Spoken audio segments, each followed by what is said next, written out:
This video should help you with your Module 1 and 1.01 functions and their properties.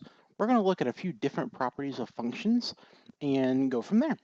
So let's go ahead and get started. So the first kind of question you're going to run across is to determine the domain of a function. Remember that domain actually is referring to the x values. So domain are going to be our x values.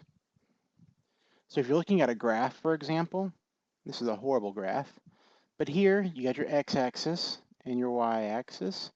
So the domain has to only deal with what's going on the x-axis. So the rule of a domain almost always is what we call all real numbers. And the fancy way that we say that, you could say all real numbers, or some people like to put it in what we call interval notation, which is negative infinity to infinity. What that means is that it starts over here into the negative infinity forever, and it goes on into the positive infinity forever. However, if there is a denominator, like we have here a denominator, it cannot equal 0. So we need to figure out what values would make this become 0. So what I'm going to do is I'm going to take this right here, I'm going to set x minus 2, and I'm going to set it equal to 0. Then I'm going to do the same thing over here with the x plus 11. And I'm going to set it equal to 0. So I'll come back to this first one, x minus 2 equals 0. I'm going to add the 2 to both sides so I can get the x by itself. And I end up with x is equal to positive 2. And then over here again, you've got the plus 11. I'm going to minus the 11 on both sides to get rid of it in order to get the x by itself. And that gives me x is equal to negative 11. So if I plug in the value of 2, or if I plug in the value of negative 11, I'm going to end up with 0 in the denominator. So basically, I can't have a 2 and I can't have a negative 11 as part of the domain, so that would not work. Then also, you've got a radical sign up here. In this case, it's a square root because it's, remember, the imaginary 2 out there, or the invisible 2, not imaginary. So we need to figure out what values would make it become negative, because we're not going to square root a negative number. So if you take a look at this, you can kind of look at it and tell. If you were to add, for example, 0, you would end up with 5. If you were to add negative 5, you end up with 0. That's okay. But once you start going above negative 5, or I guess technically below, negative 5.1, negative 5.2, negative 5.3, etc., then you're going to have a negative number in there. So we can't have, it also can't be less than, so x has got to be greater than or equal to negative 5. Okay, so anything less than negative 5 would not work because that's going to make this become a negative number. And we can't take the square root over negative, or we're not going to. So now we have a few disclaimers here. Instead of all real numbers, which is a standard answer, so we can't say, hey, everything works, because everything doesn't work. So if you look at here, we said it has to be from bigger than negative 5. So in interval notation, that means that I'm not, here, notice I started with negative infinity. I'm not going to start with negative infinity because none of those work. So it's going to start with from negative 5. So let's say that's roughly right about here, negative 5. And everything beyond that works until I get to positive 2. Okay, the negative 5 is included, so I do a bracket. The 2 does not work, so I'll put a parentheses. Okay, and I'm going to union that with not 2, anything above 2, going up to positive infinity. That's your interval notation.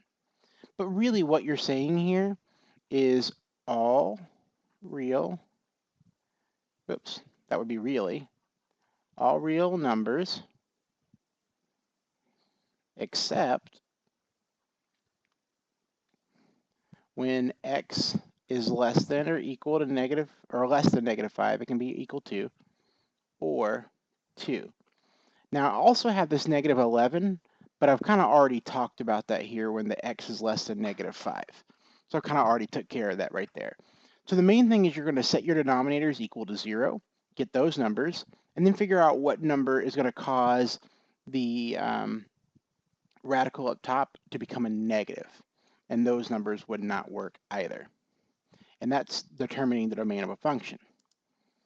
Now, this one's going to be a little bit easier because it's only kind of that top part that we did a minute ago, 5 minus x. So again, the standard answer for domain is going to be all real numbers. But I don't have a denominator, so that's okay. No disclaimers there, no worries.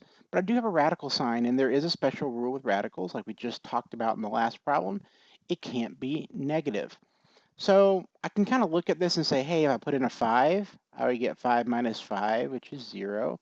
Square root of 0 is 0, and that's okay. But anytime I start getting bigger than 5, that will not work. So the domain is going to be all reals except x is greater than 5. Any numbers bigger than 5, even 5.1, would put it into the negative. But use 6, for example. 5 minus 6 is negative 1. Square root negative 1, no dice. We're not going to do that. So all real numbers except x is greater than 5. So what we'll do here, if you want to put an interval notation, everything from negative infinity works. We'll take all those numbers, and we'll go up to 5. Now 5 works, and because it works and it's included, we'll use a bracket. And that's that one.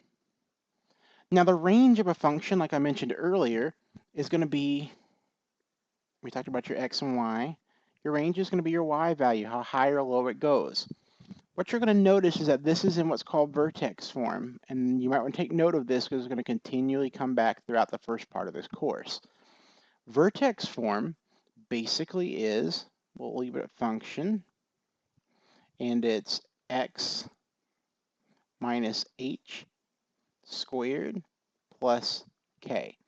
Now you may look at that and think, well, gosh, that seems crazy. I don't want to memorize that. Well, if you do, it makes your life a lot easier because watch what happens. To find the vertex, which is the highest or lowest point, it's actually just h comma k. Boom, and that's done. So it's very, very cool. So hang on to that formula because you'll need it. So to find the range, what we're going to do is figure out how high or low this thing will go. In order to do that, I can just look at one key piece of information. Remember how I said the h comma k is going to be your vertex? Well, the h is your x value of your vertex, or highest lowest point, and k is your y value of your vertex, which is your highest lowest point. So I'm looking for the range, which is the y value, so that's the k. In this case, I'm really just looking at this guy, the plus 2. So that means that my vertex is going to be at the height of the highest or lowest point will be at 2. Now, because the whole thing is positive, notice there's no negative up front here. Positive means it's going to make a happy face graph. So it's going to be like this. So that means that my vertex is going to actually open upwards. So because it opens upwards, that means that the lowest point of the graph would be positive 2. So that means my range has to be anything, let's change colors to get a better visual here. My range would have to be anything greater than that, because the range is how high or low it goes. My function goes on forever up. So that means that my range, which is y, would have to be greater than or equal to 2. And that's your range. So then this is one of my favorite activities, because now you're asking, is a function a function? I give you a graph and I say, hey, it's a function. Well, don't just take my word for it. Do what's called the vertical line test. It's pretty simple. You just take your pencil, you make yourself a line, a vertical line. I'm going to do it to each one of these guys here, just so we can then compare. And a vertical line here. Boom, done. So notice what happens here in the first one. It crosses one time. In the second one, it crosses one time. In the last one, it crosses 2 times.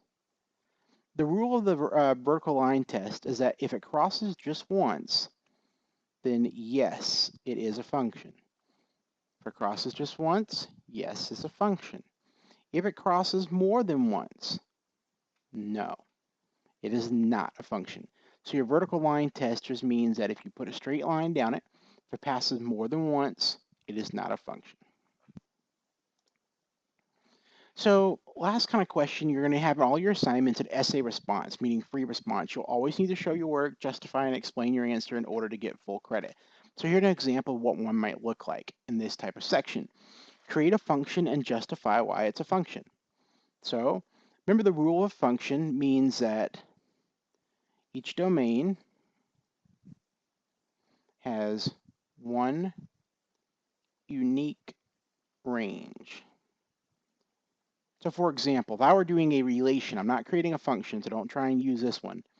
But if I were to put 1, 1, 2, 3, 4, 5, is that a function? Well, let's see. 1, 2, 4. None of those domains are the same, so it's a function. So if I do 1, 1, 2, 1, and 3, 1, is that a function? Well, the first numbers are all different. The domains are all unique. So there are no repeating domains. So yeah, that's a function. Okay. And then the last one, give an example. If I do 1, 1, 2, 1, 2, 4, is this a function? Well, 1, 2, 2. And again, notice how I'm only looking at the domains.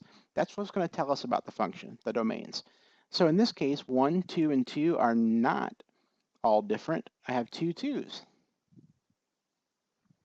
The way I remember this is that a domain can't be in the same place twice. So if it is, it's not a function. So how do I create a function using that information? Well, first off, you always want to use what's called function notation, so f of x. I want to make sure it does not have any kind of denominator like we had the first problem. So that's good. So I might do something simple as x plus 3. There's no denominator. There's no radical. There's nothing in there that's special. So I could also do it if I want to get really fancy and do x to the 19th power.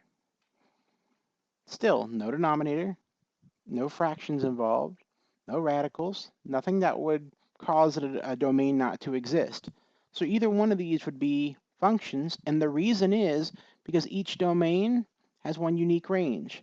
So each domain has its own specific range and is not repeating. So not only did you give your function in this assignment, you actually have to also provide why it works. And that should be everything that you need for your 1.01. Good luck.